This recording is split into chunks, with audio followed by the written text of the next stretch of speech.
नमस्कार। हमारे पिछले एपिसोड को बहुत अच्छा प्रतिसाद दिया, धन्यवाद। कई लोगों ने वैक्सीन पर सवाल खड़े किए हैं, तो आज हम बात करेंगे वैक्सीन की। सीधी बात, नो बकवास। वैक्सीन के बारे में 5 प्रश्नों के जवाब इस एपिसोड में, 5 प्रश्नों के जवाब अगले एपिसोड में। पहला प्रश्न, वैक्सीन लेनी है या नहीं है? 18 साल से ऊपर सभी लोगों को वैक्सीन लेनी है।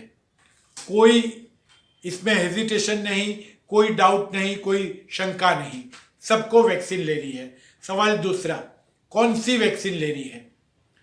हमारे कई दर्शक इंडिया के बाहर भी है, जहां पर मॉडर्ना और फाइजर की वैक्सीन अवेलेबल है। भारत में सिर्फ एक ही वैक्सीन अवेलेबल है, कोविशील्ड, जो कि एस्ट्राजेनिका की वैक्सीन है, ऑक्सफर्ड के साथ मिलकर बनाई है। दूसरी जो वैक्सीन है कोवैक्सीन, वो इस वक्त भारत में बैकअप वैक्सीन है और इस वक्त उसका इस्तेमाल नहीं होना है unless there is a surge in Covid patient. Covid के पेशेंट बहुत ज़्यादा बढ़ेंगे तो ही उसका इस्तेमाल करना है, बाकी उसका इस्तेमाल नहीं करना है। तो सवाल आपका है, कौन सी वैक्सीन? जो भी वैक्सीन सबसे पहले आपको मिले वो वैक्सीन आपको लेनी है। क्यों? क्योंकि जो मॉडर्ना और फाइजर की वैक्सीन है वो टेक्नोलॉजी में बहुत आगे है, पर वो ऐसी टेक्नोलॉजी है जो आज तक कभी इस्तेमाल नहीं हुई है, जिसे mRNA टेक्नोलॉजी बोलते हैं, और उसके बारे में पूरी दुनिया को कोई भी अनुभव नहीं है। इसलिए उसकी आड़असर क्या है वो पता नहीं है, उसकी इफेक्ट बहुत ज़्यादा अच्छी है। जो वैक्सीन भारत में मिल रही है कोविशील्ड, उस तरह की वैक्सीन आगे पहले भी इस्तेमाल हो चुकी है, इसलिए वी आर वेरी श्योर कि उसकी आड़असर, साइड इफेक्ट या उससे होने वाले जोखिम बहुत बहुत कम है। उसकी एफिकेसी 60 और 85% के बीच है, जो कि मॉडर्ना और फाइजर की वैक्सीन से करीबन 10% कम है। पर अगर आप इन्फ्लुएंजा की वैक्सीन जो हम हर साल लेते हैं उसकी सोचो तो पता चलेगा इन्फ्लुएंजा की वैक्सीन की एफिकेसी यानी कि इफेक्टिवनेस 35 to 50% ही है। यानी कि जो वैक्सीन भारत को मिल रही है उसकी इफेक्ट इन्फ्लुएंजा की वैक्सीन से बहुत ज्यादा है, और मॉडर्ना और फाइजर की वैक्सीन जो शायद इंडिया में आते आते 6-8 महीने लग जाएंगे, उससे सिर्फ 10% कम है। तो जो भी वैक्सीन अवेलेबल है वो लेना है। सवाल तीसरा है, अगर हम वैक्सीन लेते हैं तो उससे हमें रक्षण कब मिलेगा? हर वैक्सीन के बारे में एक ही जवाब है, दूसरे डोज के 10 दिन या 14 दिन के बाद आपको प्रोटेक्शन मिलेगा।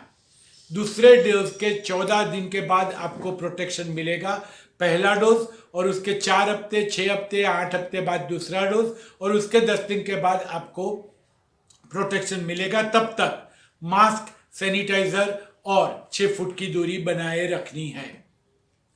अगला प्रश्न है, अगर मुझे प्रोटेक्शन मिल पाता है तो वो प्रोटेक्शन मिल गया या नहीं मिला कैसे पता चलेगा?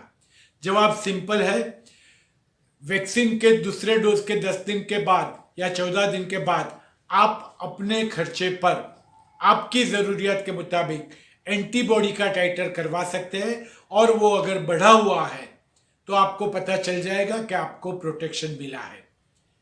ठीक है। अगली चीज, ये प्रोटेक्शन कब तक रहेगा?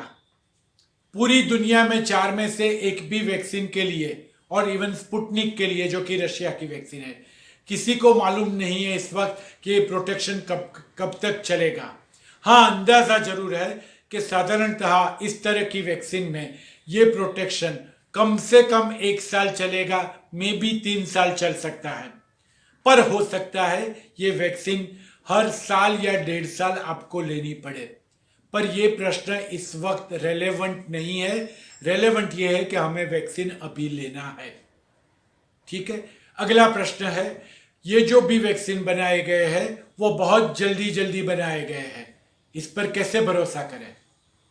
ये सब वैक्सीन फेज 1, फेज 2, फेज 3 जो कि और पुरानी सब वैक्सीन के साइंस में इस्तेमाल किए गए थे, वही फेज से पसार होकर बनाए गए हैं।